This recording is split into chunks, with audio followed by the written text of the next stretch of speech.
इससे पहले हम जो है 2 वीडियो इंग्लिश का कर चुके हैं और 1 वीडियो सरफेस केमिस्ट्री का और डिफ्रेंशिएशन का कुछ फार्मूला दिए हैं। और इस 5वां वीडियो जो हम अपलोड करने जा रहे हैं वो 100 मार्क्स हिंदी का है, जो बातचीत कहानी का है। ठीक है, वो ऑब्जेक्टिव है जो 2020 के लिए मस्ट इम्पॉर्टेंट ऑब्जेक्टिव क्वेश्चन जो लाइन बाय लाइन पढ़ के हम ऊपर किए हैं। जो बच्चे लाइन बाय लाइन किताब नहीं भी पढ़े हैं, ये ऑब्जेक्टिव को याद रख लेंगे तो वो बोर्ड में अप्रॉक्स लगभग ही क्रॉस कर जाएगा। काहे कि हम लाइन बाय लाइन पढ़ के एक एक पॉइंट को निकाल के इस ऑब्जेक्टिव में रखे हैं, ताकि इस वीडियो को कोई भी बच्चा को कोई खास प्रॉब्लम ना हो। किताब नहीं भी पढ़ा है तो भी इस ऑब्जेक्टिव को पढ़ने से उसका कॉन्सेप्ट उस पूरे कहानी का आ जाएगा इस वीडियो में।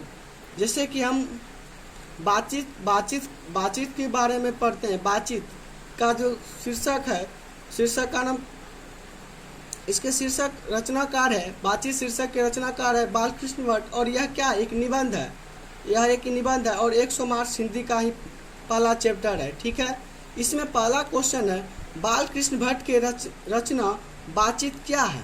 जैसे कि देखिए, बालकृष्ण भट्ट की रचना बातचीत क्या है।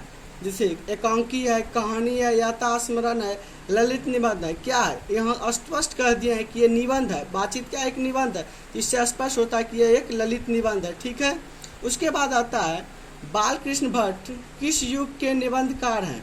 बालकृष्ण भट्ट किस युग के निबंधकार है, तो प्रसाद युग, भारतेंदु युग, द्विवेदी युग, कलयुग। इससे हम जो पढ़े हैं बालकृष्ण भट्ट किस युग के निबंधकार है, तो वो भारतेंदु युग के निबंधकार है, वो भारतेंदु युग के निबंधकार है। ठीक है, इसको याद रख लीजिए, ये भारतेंदु युग का निबंधकार है। उसके बाद आता है क्वेश्चन नंबर 3, बातचीत, मनुष्य की बातचीत का उत्तम तरीका क्या है। मनुष्य की बातचीत का उत्तम तरीका क्या है। देखिए, विद्वतापूर्ण बात करना, तर्कपूर्ण बात करना, भीड़ से बात करना, अवाक होकर अपने से बातचीत करना। देखिए, मनुष्य की बातचीत का उत्तम तरीका है अवाक, मतलब वो अपने आप से बात करना, मतलब आत्मा से बात करना, ताकि वो अपनी आत्मा की इमोशन, अपने अंदर की जो होती है आभास है, वो बाहर निकल जाए। ठीक है, वो अपने आत्मा से बात करे, वो अपने आप से बातचीत करे। यही मनुष्य की बातचीत का उत्तम तरीका है। इसीलिए इसमें ऑप्शन नंबर डी होगा, अवाक होकर अपने से बातचीत करना। ठीक है, इसमें ऑप्शन नंबर डी होगा, अपने से अवाक होकर अपने से बातचीत करना। ठीक है, उसके बाद क्वेश्चन नंबर 4 आता है बालकृष्ण भट्ट किस काल के रचनाकार है। क्वेश्चन नंबर 4 आता है बालकृष्ण भट्ट किस काल के रचनाकार है। अभी का युग क्या है, मॉडर्न युग है, तो बालकृष्ण भट्ट किस युग के काल है रचनाकार है, तो आधुनिक काल के हैं, आधुनिक काल के रचनाकार है। ठीक है, उसके बाद आता है बातचीत शीर्षक के निबंधकार कौन है। बातचीत शीर्षक के निबंधकार कौन है, तो सिंपल सी बात है, जयप्रकाश नारायण, मोहन राकेश, नामवर सिंह। कौन सा, बालकृष्ण भट्ट है, ऑप्शन नंबर डी। ठीक है, इसके बाद आता है बालकृष्ण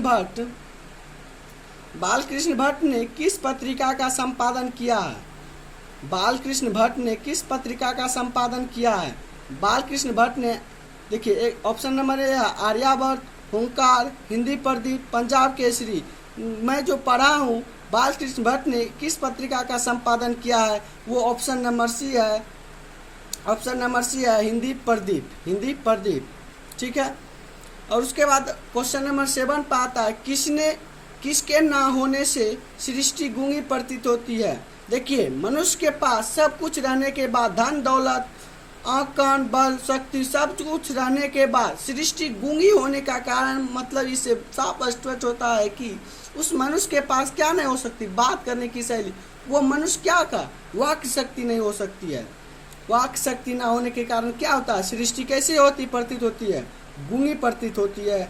मनुष्य की पूरी धन दौलत शक्ति ऐश्वर्य रहने के बावजूद भी वह गूंगी प्रतीत होती है। क्यों, वाक शक्ति के अभाव के कारण। इसीलिए इसका आंसर हो जाएगा ऑप्शन नंबर बी। ठीक है, उसके बाद नेक्स्ट क्वेश्चन आता है, देखिए क्वेश्चन नंबर 8, कौन सा उपन्यास बालकृष्ण भट्ट द्वारा रचित है। देखिए, बालकृष्ण भट्ट द्वारा रचित उपन्यास जो है महिला आंचल ये भी नहीं है, गोदान भी नहीं है। ये ऑप्शन नंबर सी है, 100 अजान 1 सुजान। काहे कि हमने पढ़े हैं कि ऑप्शन नंबर सी होगा। अंतराल भी नहीं है। उपन्यास जो है इसमें 100 अजान 1 सुजान ही है, ऑप्शन नंबर सी होगा। ठीक है। नाटक के प्रारंभ में होने वाले मंगल पाठ को क्या कहा जाता है? जैसे कि कोई भी नाटक होता है, ठीक है, कोई भी नाटक स्टार्ट होता है या कोई प्रार्थना होता है, उसके पहले कौन सा गाना आता है? इसीलिए पहले नाटक के जो प्रारंभ में होने वाली मंगल पाठ को क्या कहा जाता है? नांदी पाठ कहा जाता है, नांदी पाठ। ठीक है, नांदी पाठ कहा जाता है। नाटक के प्रारंभ में होने वाले मंगल पाठ को क्या कहा जाता है? नांदी पाठ। ठीक है। उसके बाद क्वेश्चन नंबर 10 पर चलते हैं। एडिशन के अनुसार असल बातचीत कितने लोगों के बीच होता है? देखिए क्वेश्चन नंबर 10 है, एडिशन के अनुसार असल बातचीत कितने लोगों के बीच होता है? असल बातचीत मतलब एडिशन के अनुसार असल बातचीत कितने लोगों के बीच होता है? देखिए असल बातचीत मात्र 2 ही आदमी को हो सकता है। अगर दूसरे तीसरा आ गया तो बातचीत मलमलोवाल होता है, काहे कि वो उसका मजाक उड़ाएगा, वो उसका मजाक होता है। और 2 आदमियों के बीच वो अपनी दिल की बात को स्पष्ट करता है, अपनी दिल की बात को खोल देता है। इसीलिए असल बातचीत जो है 2 ही लोगों के बीच हो सकता है। ठीक है, एडिशन के अनुसार। देखिए क्वेश्चन नंबर 11 है, बाल कृष्ण का जन्म हुआ था, कब हुआ था? बाल कृष्ण का जन्म हुआ था 23 जून 1844 ईस्वी को। बाल कृष्ण भट्ट का जो जन्म हुआ था 23 जून 1844 ईस्वी को। ये जून है, ठीक है, ये JUNE जून, 23 जून 1844 ईस्वी को। ऑप्शन नंबर बी होगा। ठीक। देखिए इस क्वेश्चन नंबर 12 में बहुत से विद्यार्थी फंस जाएंगे, काहे कि संयोगिता स्वयंवर रचना है। देखिए ये किसका रचना है? ये बातचीत शीर्षक से है और इसका रचनाकार है बालकृष्ण भट्ट। इसमें फंस जाएगा, बालकृष्ण भट्ट की नहीं। संयोगिता स्वयंवर किस रचना है? किसका? बालकृष्ण भट्ट की नहीं, इसका नहीं है। प्रताप नारायण मिश्र की नहीं, इसका भी नहीं है। श्रीनिवास दास की है। काहे कि एक लाइन से पढ़ने से यही सब इम्पोर्टेंस ऊपर होता है, ताकि बच्चे को आगे चलकर दिक्कत ना हो। जैसे कि अगर बातचीत शीर्षक से है, इसका शीर्षक रचनाकार बालकृष्ण भट्ट है, तो कोई भी बच्चा आएगा कहेगा बालकृष्ण भट्ट होगा। लेकिन इसका संयोगिता स्वयंवर रचना है श्रीनिवास दास की, जो इस कहानी में दिया हुआ है। ठीक है, इसका होगा श्रीनिवास दास की। ठीक। उसके बाद क्वेश्चन नंबर 13 पे आते हैं, संवाद में सबसे महत्वपूर्ण क्या है? कोई भी 2 आदमी संवाद कर रहे हैं, संवाद में सबसे महत्वपूर्ण क्या? आत्मीयता है। देखिए तर्क, जिज्ञासा, आत्मीयता, प्रभावपूर्ण भाषा। देखिए आत्मीयता का मतलब क्या? जैसे कि कोई भी संवाद कर रहे हैं, ठीक है, संवाद करने का मतलब क्या? किसी को दोषी ठहरा रहे हैं, किसी को कुछ कह रहे हैं, मतलब किसी पर जो उसी कह रहे हैं वो अपने आप पर लेते, अपने आत्मा पर लीजिए, तो अपने आप से बातचीत कीजिए तो कैसा फीलिंग होता है, कैसा महसूस होता है। इसीलिए कहता है कि संवाद में सबसे महत्वपूर्ण जो है वो आत्मीयता है, क्योंकि वो अपने आत्मा पर जैसा फीलिंग होगा उसी तरह दूसरों की आत्मा पर होगा। इसीलिए कहा गया है कि मनुष्य को पहले अपने आप से बातचीत करना चाहिए, ताकि उससे कुछ वो अपने आप के अंदर झांके कि कितना पानी में है। ठीक है, इसीलिए संवाद में सबसे महत्वपूर्ण क्या? आत्मीयता है। उसके बाद होता है क्वेश्चन नंबर 14, बातचीत के माध्यम से बालकृष्ण भट्ट क्या बतलाना चाहते हैं? बातचीत के माध्यम से बालकृष्ण भट्ट इस बातचीत शीर्षक में क्या बतलाएगा? बातचीत करने का तरीका, बातचीत का शैली। ऐसा थोड़ा है भाषण की शैली सुनाएगा या संवाद की शैली, बातचीत करने की तरीका, शैली। ठीक है, और इसमें क्या होगा? आत्मीयता।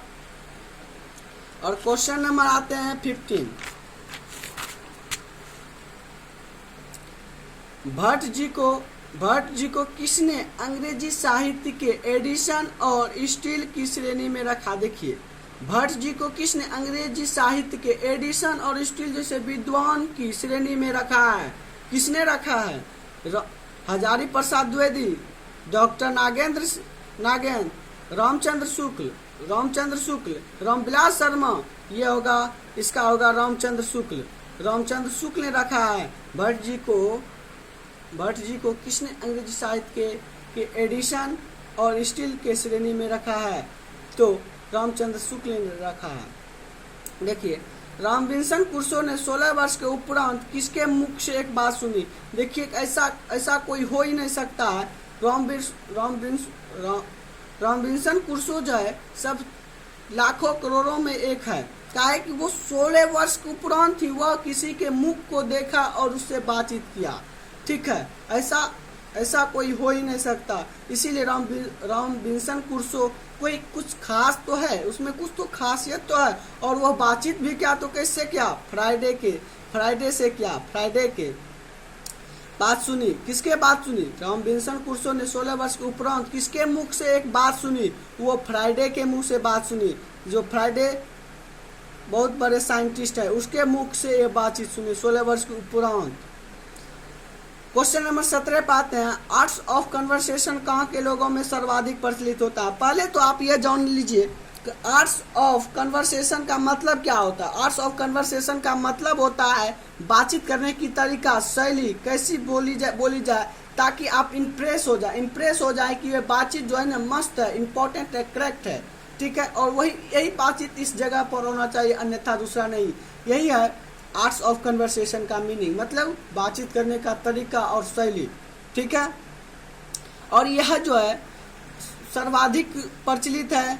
अफ्रीका में तो नहीं है, भारत में है, कुछ है, लेकिन इससे ज़्यादा यूरोप में है। क्या है कि यूरोप के लोग ज़्यादा सांस्कृतिक सभ्यता का पालन करता है, इसीलिए आर्ट्स ऑफ कन्वर्सेशन कहाँ के लोगों में सर्वाधिक प्रचलित है? यूरोप के लोगों में। ठीक है, क्वेश्चन नंबर 18 पाते हैं, कौन सी रचना बालकृष्ण भट्ट की है? कौन सी रचना बालकृष्ण भट्ट की है? इसमें आता है, रचना है रेल का बिकट खेल, कछुआ धर्म, रेणुका पाछी विदा। इसमें बालकृष्ण भट्ट का जो रचना है रेल का बिकट खेल है। इसमें जो है बालकृष्ण भट्ट का जो रचना है रेल का बिकट खेल है। उसके बाद आता है क्वेश्चन नंबर 19, कौन सी रचना बालकृष्ण भट्ट की नहीं है? कौन सी रचना बालकृष्ण भट्ट की नहीं है? देखिए, ऑप्शन नंबर ए में आता है नूतन ब्रह्मचारी, ये तो है। 100 अजान एक सुजान, ये भी है। ठीक है, 100 अजान एक सुजान, ये भी है। सद्भाव का भाव, ये भी है, सद्भाव का भाव। परीक्षा गुरुज है, इसकी रचना नहीं है, यही होगा ऑप्शन। लेकिन इससे यही भी देखिए, ये दोनों ऑब्जेक्टिव्स ये पता चल रहा है कौन कौन सी रचना है। देखिए, रेल का बिकट खेल, नूतन ब्रह्मचारी, 100 अजान एक सुजान, सद्भाव का भाव, ये सब उसकी रचना है, और परीक्षा गुरु उसकी रचना नहीं है। क्वेश्चन नंबर 20 पर आते हैं, बातचीत से मन किस प्रकार का हो जाता है? देखिए, बातचीत करने से अगर कोई व्यक्ति को कष्ट में है, कोई प्रकार का दुख है, कोई प्रकार का दुख है, तो वह दुख कब उसका माइंड जो भारी लगता है वो कब होता है? वो बातचीत करने से उसका माइंड जो होता है ना हल्का और स्वच्छ हो जाता है, हल्का वो माइंड रिफ्रेश हो जाता है।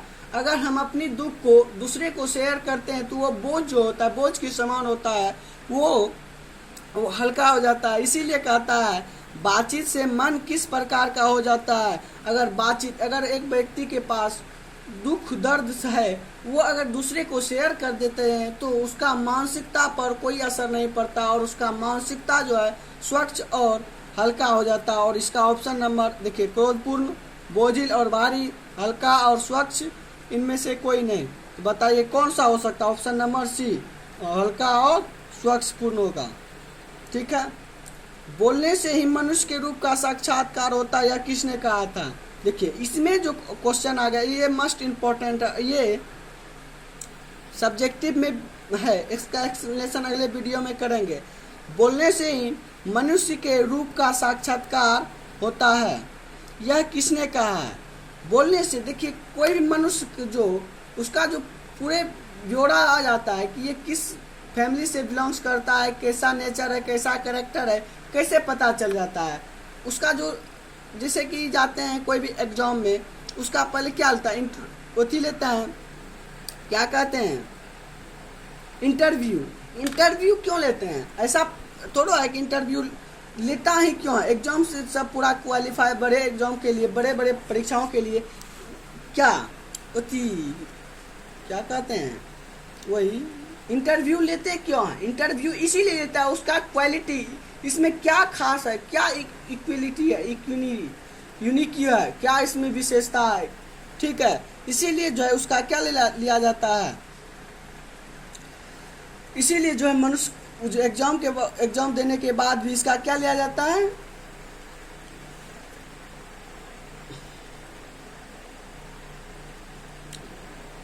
और इसमें क्वेश्चन नंबर जैसे कि बोलने से ही मनुष्य के रूप का साक्षात्कार होता है, यह किसने कहा था, यह एडिसन का कथन है कि मनुष्य के बोलने से उसके पूरे प्रॉपर्टी, उसके पूरे सिग्नेचर कॉन्स्ट्रक्शन का साक्षात्कार हो जाता है। यह एडिसन का कहना है कि उस मनुष्य में जितना भी गुण दोष है वो सब दिखाई देता है मनुष्य के बोलने से। जय हिंद, जय भारत, थैंक यू।